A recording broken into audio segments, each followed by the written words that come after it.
This week in history.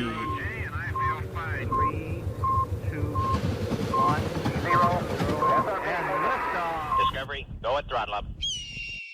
All right, Johnny. So first off, before we start much of anything in this week of history, it is your birthday. Hey! Happy birthday, Johnny. This week in history is my It's birthday. my birthday. It is your and birthday this week. the day we're recording, too. So how about that? November 12th. Not the day that this will air, but the day that you're recording. It is your birthday. Yeah, the man, the myth, the legend. Something else happens on November 12th. The one and only John Smith. I I think we need to spend a little more time on me, but all right, let's move on. Well, okay. Well, all right. Actually, that was all the time. I just wanted to let everybody know I'm the one and only John Smith. That's just...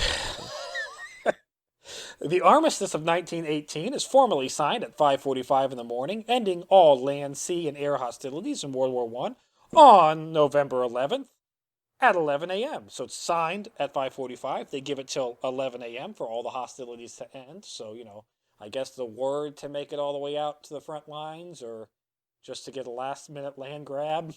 Yeah, why not? And I assume this important date is why we have Veterans Day on It is. In fact, November 11th. That's in fact why we do have Veterans Day on November 11th. The terms of this armistice, which is not a surrender, it is an armistice. So what is an armistice defined as? If it's not a surrender, it's like just a compromise? It's a compromise ceasefire. The actual formal surrender would happen with the Treaty of Paris way down. Okay. But the armistice, its terms included ending hostilities on the Western Front. Germans were to evacuate from France, Belgium, Luxembourg, the Alsace-Lorraine within the next 15 days. Wounded could stay as long as they were getting medical treatment from the Allies. Oh, okay. Yeah. Or, the Entente, not the Allies. Sorry, like if they were in the hospitals. Or yeah, they can stay. Or if they wanted the wounded, if the wounded were too bad to travel, they could be given over to the Entente forces for treatment. Okay. The Germans would immediately give reparations of all the inhabitants of those territories in German hands. So they would immediately, anybody that they had captured, any POWs, were to be given back. They were to surrender materials including 5,000 artillery pieces, 25,000 machine guns, 1,700 aircraft, 5,000 locomotives, 150,000 railway carriages, 5,000 road trucks, and the immediate withdrawal of all German troops from Romania, the Ottoman Empire, ending the Eastern Front conflict. They were also supposed to renunciation of the Treaty of Brest-Litovsk. Renunciation, that's the one. The Treaty of Brest-Litovsk, which is like the Russians' treaty with Germany that Russia surrendered a shit ton of territory to Germany. Germany had to give all that territory back, which is kind of bullshit because the Allies they shouldn't that's two different things. Do you want to know why they made them give it back? It's because England was still pissed that everybody made them give all their shit back. Yeah, and they were mad about that. And so they're like, all right, no, Germany doesn't get to keep that. We didn't get to keep anything except for the Falkland Islands or whatever. which is going to be an episode on its own because that is also a fun little tidbit from history. They would also remove all the troops from Africa. There's some other odds and ends and things. Yeah, Those are the major.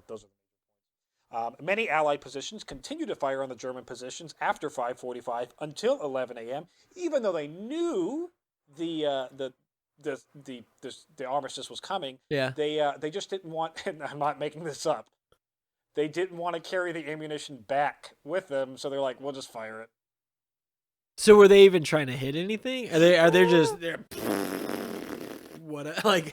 pretty much just wasting it? Screw it. I mean, I don't blame them. It's got to be heavy, right? If you, I imagine they have a lot, especially with those of big ammunition railguns and stuff. Yeah. Oh yeah. So I don't blame them. The last artillery shot was fired at 10:57 and 30 seconds in the morning, so really cutting it close to that line. Yeah. The last Frenchman to die was Augustin Trebuchet. I'm sure I butchered that name. Who died while sounded French. Yeah, Trebuchet. Who died while telling fellow soldiers that hot soup would be served after the ceasefire. He died at 10:45 a.m. and did not get his hot soup. Wait, hold on. He's He's like I'm wandering the front imagining- lines, like we're all gonna get soup, and then some bastard German sniper's like, "Look at this asshole! No, you're soup not. for soup." I mean, what are the odds is the dude that's telling everybody to get that they're gonna get soup? I Like, don't know. that's like that's sitcom comedy sitcom level of writing. stupid. Yeah, like yeah. It's my God. And the last official death of the war is widely recorded as American Henry Gunther, who was killed just 60 seconds before 11 a.m. But it was kind of his fault because he was recently demoted and he was going to try to gain his honor back by charging the German position. Yeah. Right before Armistice. Like, there you go. By himself. He's like, Yeah. I'm going to get my honor back by running at the Germans, who then promptly machine gunned him down because they're like, well, it's not 11 yet. Like, well, and also, this dude's charging us. It's like that South Park. They're coming right for us, and then they start like that's what this dude's doing. Instead of the cow just kind of looking at you, like this guy actually was. Like he actually was coming right for us, and that's a bit on him. It is a bit on him. It is estimated that between civilian and military forces, 20 million people lost their lives during World War I between all fronts. Wait. I thought like the Russians lost 20 million. The next two. That's two. We're on one. Gotcha. I forget there were doubles. Your war over. Yeah. Plus the Russian deaths after the 1917 revolution do not count because they surrendered to the Germans, so those don't count. So when they just the didn't Americans, die, I guess. when the Americans would fight Russia because we don't like communists, right? After 1917, that okay. Those don't count. 20 million. God, that's significant portion of the population. And you know what, Johnny? We can't go a week without talking about our favorite guy. What did Hitler do? We got to talk about him. We talked about him last week and all through the whole month. So we got to keep talking about him. He is going to be arrested on November 12th, your birthday, Johnny, in 1923, after his failed attempt to take over the German government during his beer hall putsch. Hold up. Putsch. Oh man, I'm kind of disappointed because my birthday was when he got arrested and then eventually let go and allowed to do the whole Nazi party thing. Well, he was already okay. So let me clarify. This was 23. This is 1923. Okay. Nazi party already exists. Established. He's established it. He's doing his thing. His idea is I'm going to take over the government by force. So he gets 2,000 Nazi cronies together. Mm-hmm. They're in Munich. There is a beer hall that they start this whole beer. That's why it's called the beer hall Putsch or the Munich Putsch. It is Germany after all. When I did go to Munich in high school, and a group of people did go to they wanted to go to the beer hall that this all started in, and I was like, it seems kind of like maybe we shouldn't. Like selfies at the Holocaust a little bit. Like a little bit. So a little bit of that. I did not go to the beer hall. Some other people did. I was not one of them. I was like, it seems a little in bad taste. Yeah, sure. Not saying I'm not trying to disparage the current beer hall that's there. I think it's actually a pretzel. I think it's a pretzel house. No, it's I get what you're saying. It's more about the reasoning that they were wanting to go and see it and be there and do it. Yeah. It was. And there was a girl I had a little bit of a crush on that was there. She was blonde hair, blue eyed. She followed me around a lot of the time, but I was too stupid because I never really quite I'm surprised I'm married, but she went, and I thought that should have been my sign, maybe. Yeah. Like maybe we're not compatible type deal type. Well, we never wound up dating. Okay, I thought you were turning this into like the girl you. No, dated that would have required me to actually have game in high school, and I did. Well, I never did. So but Tom, you played the sousaphone. I did play the sousaphone. I should have gone to the beer hall and played the sousaphone. We got way the hell off topic here. Anyways, he would be arrested. They would, like I said, on June 8th and June 9th, the 2,000 Nazis would march on Munich. They would be met by military and police who shot into them because that's what you do with terrorists. They would kill 16 outright and wound a dozen more, including Hitler himself. Hitler would be arrested and charged with treason. Wait, Hitler got shot? I think it was in the leg. He's the stomach. So he's a straight up gangster then. Yeah, he got shot. Yeah, he's 50 Cent or whatever. Street cred. Nah, 50 Cent got shot like 9 times. Did he? Yeah. Okay, I'm not. 50 Cent is legit gangster. If you talk to me about I got you covered on hip hop, folk music, I'm good, but hip hop is not. I got you covered on hip hop. It's not.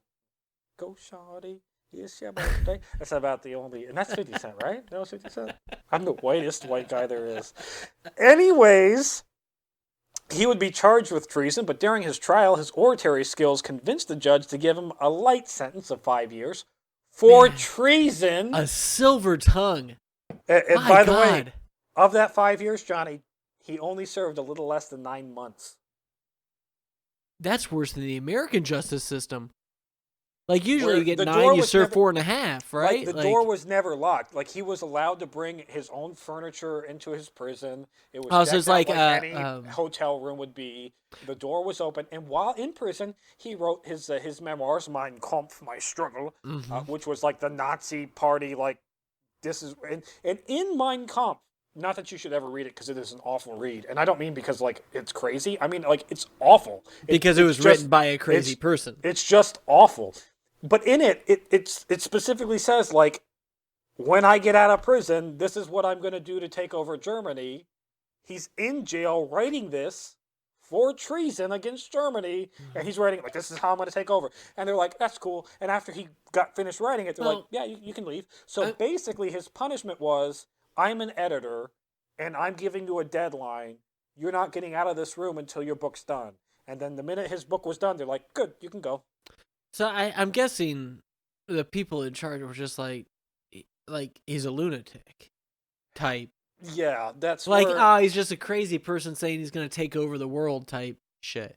And then he actually tried to do it and was pretty close to successful. As far as people trying to take over the world, who got closer? Genghis Khan. That's why he's our world's worst person, I guess. That's why he's the world's worst person, yeah. Somehow this terrorist group, like you said, was able to reestablish itself after this whole beer hall pushed. They were able to gain control of the government through more legitimate means. And by legitimate means, I mean they ran for politics and beat their opponents so that they couldn't go and vote. Oh, they got more votes than them? And they got away with it because, communism. They beat their opponents in the vote, right? No, I mean, like, physically beat them so they couldn't go and vote.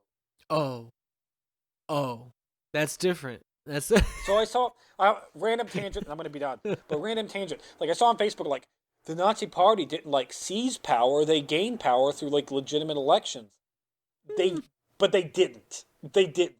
Yes, there were legitimate elections. Yes, they did win 38% of the legitimate vote, right. And which was enough to put them in a position of power. Right. But they did that over a series of elections where they literally. Beat people and prevented them from going to vote. And then when big votes came in their in their Congress or Parliament or whatever the hell it was called, the Weimar Republic, they would prevent other legislators from coming to vote by literally beating them.